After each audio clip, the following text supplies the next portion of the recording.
조 바이든 미국 대통령이 아프가니스탄 주둔 미군의 철군을 9월 11일 이전에 끝내겠다고 밝혔습니다. 2001년 9.11 테러로 촉발됐던 미국 역사상 최장기 전쟁이 20년 만에 마침표를 찍게 됐습니다.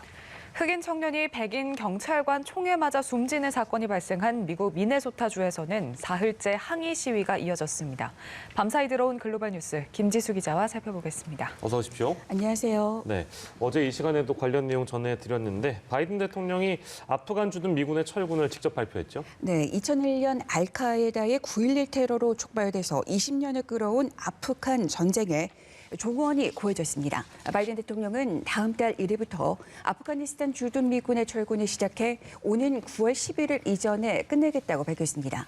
미국의 최장기 전쟁을 이끌어온 미군의 아프간 파병을 9.11 테러 20년이 되는 올해 9월 11일까지 종료하겠다는 걸 공식화한 겁니다. 20년간 아프간에서 미군 사망자는 2,300명, 부상자는 2만 명에 달했으며 2조 달러, 우리 돈 2,230조 원의 예산이 투입됐습니다.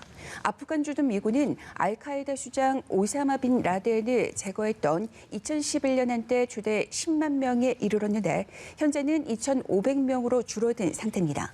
북대서양조약기구 나토 병력은 7,000명 정도 주둔해 있습니다. 바이든 대통령은 빈 라덴이 제거됐고 알카에다가 아프간에서 분해됐다면서 분명한 목표로 전쟁에 나서 그 목적을 달성했다고 언급했습니다.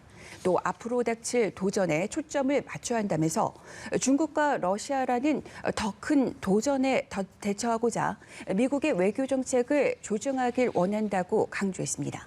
AP통신은 철군 발표는 바이든 임기 초반에 가장 중요한 외교 정책의 결정이 될 것이라고 평가했습니다.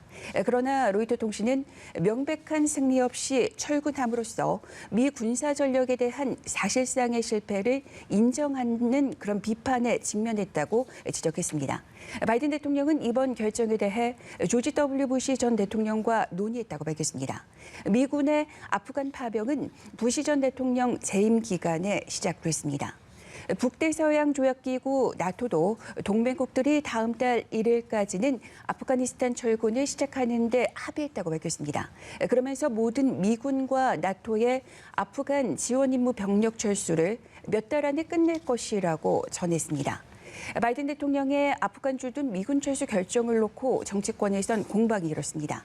야당인 공화당에서는 이번 결정에 대해 심각한 실수다, 재앙이다라면서 비난한 반면 민주당은 대체로 동조하는 등 확연한 입장차를 보였습니다. 네, 어제 미국 정보 당국이 북한이 올해 핵실험이나 장거리 미사일 시험 발사 재개를 검토할 수 있다 이런 전망을 내놨는데 오늘도 비슷한 분석을 내놨다고요. 네, 이런 분석은 그 바이든 행정부의 새로운 대북 정책이 현재 마무리 단계에 있는 만큼 주목되고 있습니다.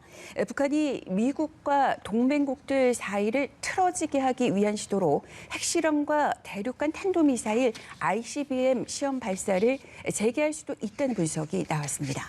에브리 헤인스 미국 국가정보국장은 상원 정보위원회 청문회에서 이같이 밝혔습니다.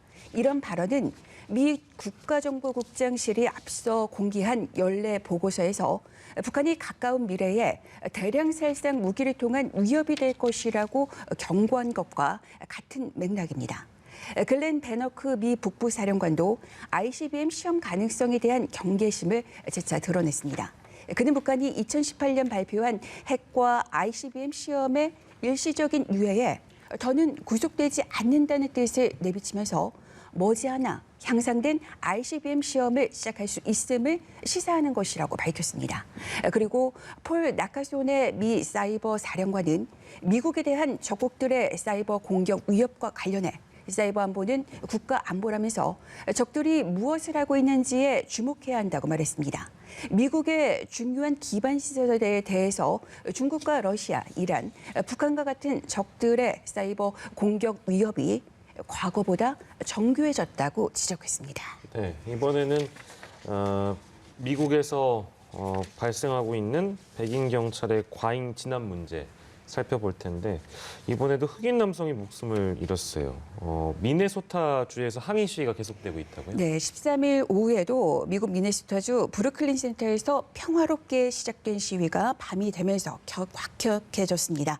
시위대는 20살 흑인 남성 단테 라이트를 총으로 쏜 백인 여성 경찰관 킴 포터가 일했던 경찰서 주변으로 몰려들었습니다. 경찰은 시위대를 향해催淚을 뿌리고 섬광탄을 발사했고 시위대는 경찰을 향해 물병 등을 던지며 항의했습니다. 시위대는 또 시위 도중 9분 29초간 무릎을 꿇기도 했습니다. 지난해 5월 백인 경찰의 과잉 진압으로 숨진 흑인 남성 조지 플로이드에 대한 추모의 의미였습니다.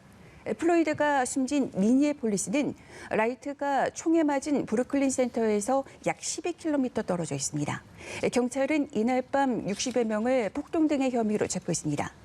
흑인 남성을 총으로 쏜 백인 여성 경찰관 킴 포토는 얼그레이라는 사람을 변호인으로 선임했습니다.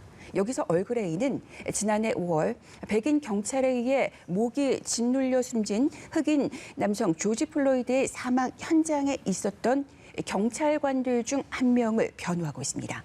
이런 가운데 워싱턴 카운티 검찰은 백인 여성 경찰관 킴 포터를 2급 과실치사 혐의로 기소했습니다. 해당 주법에 따르면 2급 과실치사 혐의로 유죄 판결을 받을 경우 최대 10년의 징역형과 또 $2만, 2천만 원 정도의 벌금을 물릴 수 있습니다. 네, 이번에는 코로나19 소식 살펴볼 텐데요. 여전히 뜨거운 논란이죠. 백신 접종 의무화 방안을 두고 이제 미국 대학교에서 학생들에게 대면 수업을 하려면 백신을 무조건 맞아라 이렇게 접종 의무화하는 학교들이 늘고 있다고요. 네, 바로 올 가을 새학기에 백신 접종을 의무화하는 대학교들이 늘어나면서 논란도 함께 커지고 있습니다. 월스트리트 저널은 듀크대와 브라운대를 비롯한 주요 대학교들이 학생들에게 다음 학기 대면 강의 수강 조건으로 코로나19 백신 접종을 요구했다고 전했습니다. 미국 내 백신 접종이 속도를 내는 만큼 학생들도 접종해야 대학교가 정상화될 수 있다는 겁니다. 현재 미국 대학교들은 다른 국가들과 마찬가지로 방역 때문에 정상 수업이 불가능한 상황입니다. 코넬대는 백신 접종을 의무화한다면 사실상 모든 강의를 대면 강의로 진행할 수 있을 것으로 보고 있습니다.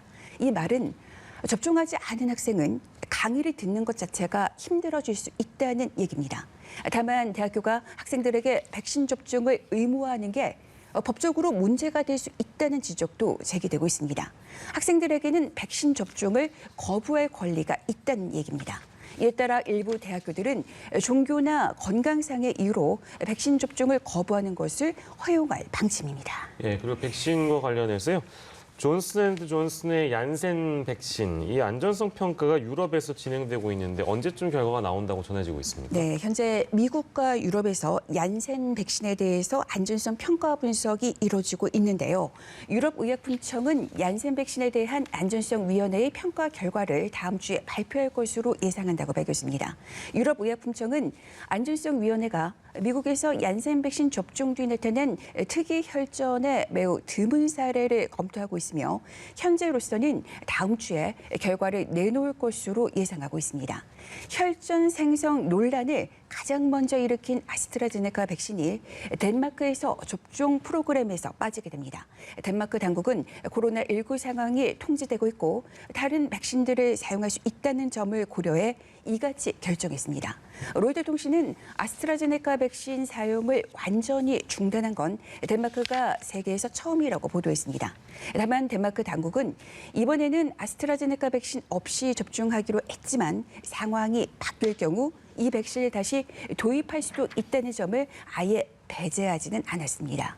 유럽의약품청은 7일 아스트라제네카 백신과 관련해 혈소판 감소를 동반하는 특이 혈전을 이 백신의 매우 드문 부작용 사례에 포함시켜야 한다고 결론을 내린 바 있습니다. 이후 유럽연합 EU 회원국들은 아스트라제네카 백신을 특정 나이대에만 접종하도록 권고하고 있습니다.